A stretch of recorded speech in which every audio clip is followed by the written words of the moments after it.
You have 7 days to join, or we're tearing this porch down. That's how it started. A stranger in a gray suit on the boards my granddad and I laid when I was 12, waving a notice that looked official from 5 feet away and cheap from 2. And by the time this thing ended, there were handcuffs clicking under my porch light and a whole neighborhood in my living room watching everything on a projector. Yeah, that happened. And if you've ever had someone shove fake authority in your face, you know the exact mix of heat and ice that hits your chest. My name is Cal Parker. I bought my childhood home back this spring and rebuilt it slow.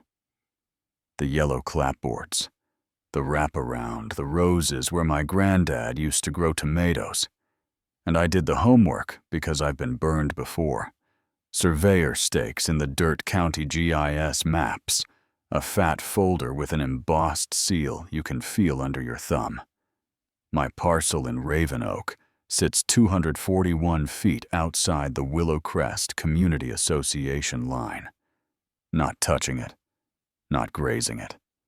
Just good, clean distance. And that matters because covenants don't float, and they sure don't jump a fence because somebody in a blazer says so. The gray suit didn't care. He slid out of a black Cadillac with a plastic badge tucked behind his thumb.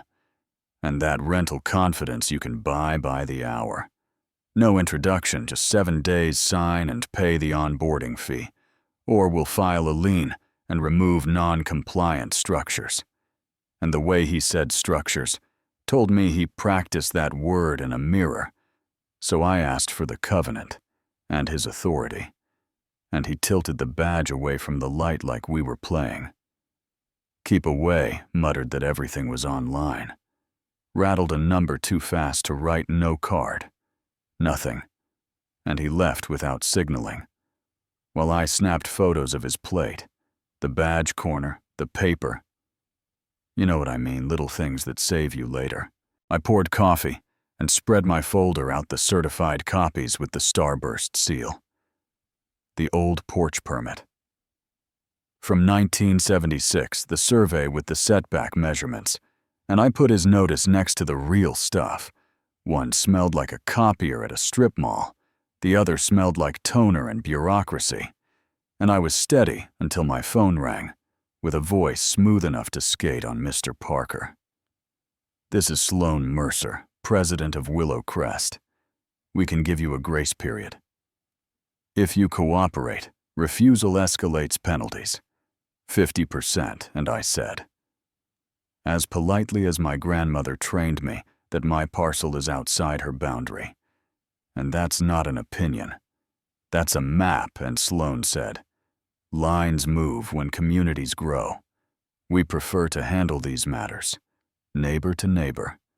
And I said, then act like a neighbor, and hung up, and the old reporter inside me, the part I retired to save what was left of my nerves, sat up stretched, and went looking for his boots. 2 days later, the Cadillac came back with props, the gray suit, plus a woman in a red blazer tripod. Laser measurer, DSLR, NCR carbon forms, and they staged that TV version of authority that passes until you lean in. Mandatory setback inspection. 20 minutes, refusal will be noted, she said. Tapping a photocopied city authorization with no case number and a smudged stamp, and I told them to go ahead. While I called the city. The laser swept my shrubs like a light show. Numbers were rattled too fast to be useful. The QR code in the corner scanned to error twice, and when they left in a rush, I was already driving to Fulton County. Planning doors opening at 8:30 floor. Wax in the air. The clerk's tag reading T. Delgado readers on a chain fingers that knew where things live. No inspection order on your address, she said after typing last permit. Ticks. No enforcement and real city notices have case numbers, holographic seals, wet signatures, and she printed the GIS map. Tapped the red polygon of Willow Crest. Then my little blue outline. You're outside, Mr. Parker. and lines don't move unless we move them. And when we do, we mail you a letter." Then she pressed the heavy metal seal and handed me certified copies that bit into the paper. Said if anyone flashes government without credentials, call the sheriff. Impersonation is a crime. On the drive home, the robocall hit. Flat voice compliance expires in 3 days. Failure to remit $12,900 will result in lien and potential foreclosure, and a text followed with a link that looked clean because fonts lie. willowcrestcare.org/paystock. Photos of porches. About contact pay. Now PDFs that wouldn't load PO. Box 1-800 number with a smile in it. No board roster. No minutes. Domain registered. 5 months ago behind a privacy shield on an overseas server, and then a glossy trifold showed up in my mailbox. Special assessment for community drainage upgrades by share, $4,750 due in 48 hours. And 3 neighbors had the same thing, because life is busy and people trust paper until paper bites. One guy said 2 suits measured his driveway and told him they'd proceed remotely, which is a funny way to threaten someone when you think about it. The neighborhood forum is where you find out who's been quietly pushed. I searched Willow Crest and saw 3 months of weird letters, calls, threats, and a user named Blue Map had posted 4 words that felt like a flare. HOA scam in Raven Oak. So I replied and left my contact. And the next day, a plain brown box with my name in shaky block letters sat on my porch inside a USB and a note. Check the contractor truck. You're not the first. And the clips showed my gray suit, leaving a notice on one porch. Then him and red blazer pressuring an older man into signing at another. And a driveway angle caught a white pickup with a logo. Red Birch Home Inspections. So I called the number on the door. Red Birch, Aaron Locke. And he said, yeah, the truck was stolen 2 months back. Send the clip he'd sign an affidavit and forward it to his detective. And I felt the chessboard tilt our way a notch. My son Mason came by with his laptop, and that look he gets when a puzzle's about to give up its corners. He hugged me, skimmed my table, and started grinning. These badges are awful, he said. Verse image. Search pulled up a $12 novelty template with reviews from people who think looking official is hilarious, until it isn't scanned the QR with a pocket reader. Random string Dad County uses, tree 128 tied to live case files. Trace the phone numbers to prepaid, VoIP the domain. To a privacy service spun up 5 months ago. Found 2 LinkedIn profiles with stock headshots and no history. 7 months fake. Fake. Fake and built clean slides. Real embossed seal versus flat stamp. Real barcode that pulls a file versus dead digits wheel HOA with a roster and minutes versus a shell LLC with a PO box. Real inspection process with a letter and scheduled time versus a surprise show with props and a demand. Blue Map finally messaged, meet me at the library, 2 p.m. Back table, blue scarf, and there sat Anita Voss, small and steady. I paid them $3,100 last year. Didn't know, she said, sliding a folder of printed screenshots with pencil dates, addresses I recognized bakes, and models bits of dialogue. The wind carried 8 months of watching so someone else wouldn't get hit. And I said she wasn't alone, and also I couldn't do this alone, and she said I wouldn't have to.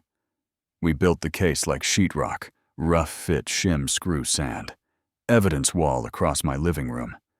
Anita's clips, Aaron's affidavit, Delgado's, certified map, Mason's forensic screenshots, 2 sworn statements from neighbors who'd paid, or nearly paid, and we printed 3 sets.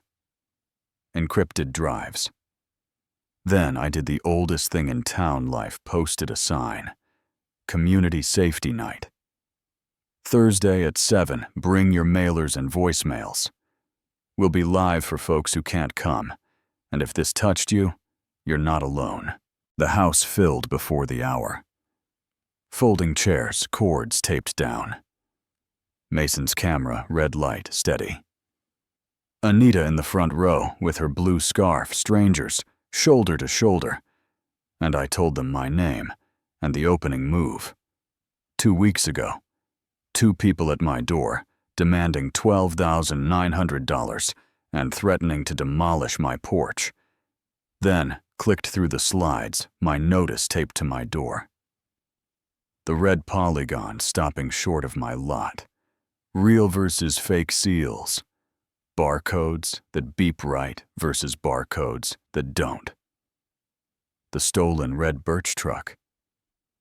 And I watched the room lean forward like one body. Hands went up. They came to my house. I got the call. I almost paid, and Anita stood and said she did pay, and nobody looked at her like she was foolish. They looked at her like they might have done the same on a worse day. And I said we weren't here to scare anyone. We were here to stop it. That I'd filed with the county and called the sheriff, and a detective would have to take this one. The doorbell cut that room like a knife. Mason gave me a tiny nod. I opened the door, and the gray suit stood on my porch with red blazer behind him. They looked past me and saw their fake badge template, blown up on my wall, and the color left his face wrong.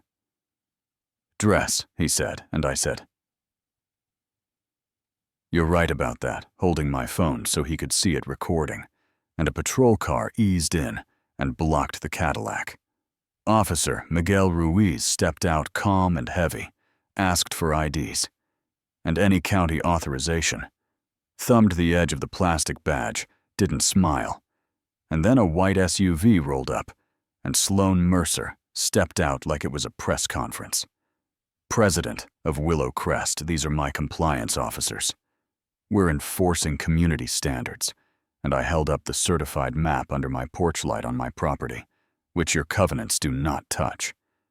And she stared at me like I'd forgotten where the spotlight belonged. "You're endangering your neighbors by resisting the rules. Fines double when you obstruct," she said. And that's when the unmarked sedan arrived, and Lieutenant Harper Cole walked to the Cadillac's trunk, with consent that came fast inside a bin of blank badges, a stack of letterhead, a cash box, rubber banded, and a clipboard spreadsheet. In 11-point. Calibri 34 households' names, amounts, paid. Amounts, pending. Box for remittance, registered, agent for Willow Crest Management. LLC, Ms. Mercer, that's you, right? And her face did that small, quick thing people's faces do when the room flips. She said clerical, and started a sentence that couldn't carry the weight, and Cole turned the board around and tapped a line that read, H Deposit, Mercer Holdings, and he didn't raise his voice when he said, "Ms. Mercer, you're under arrest for criminal impersonation, theft by deception, and wire fraud." And Ruiz cuffed her. The gray suit turned slowly, and red blazer started to cry, and the room behind me exhaled, like one person letting go. I wish I could tell you it all wrapped neat with certificates and a newspaper photo. Maybe that comes later. Maybe it doesn't. What I know is this. A P.O. box wore a crown because nobody checked the fit. A $12 badge bullied good people until someone said, "Prove it." And a street full of strangers realized they weren't alone, and that part matters more than anything. So here's where I hand it to you. Where do you draw the line between community standards and control? When should an HOA lose the power to fine or lien unless the county backs it with real case numbers and signatures? Or do you think folks like me like trouble when we should just join the dance? Tell me if I pushed right or pulled too hard. Tell me what went down on your block. Drop your city in the comments and your take, and if someone waves authority in your face, ask for the case number, ask for the seal, you can feel, ask for the map. Then ask your neighbor to stand with you. And if this hit a nerve or saved you from a bad click, hit share, because sunlight does what a gray suit and a red blazer hate most. It makes the seams show.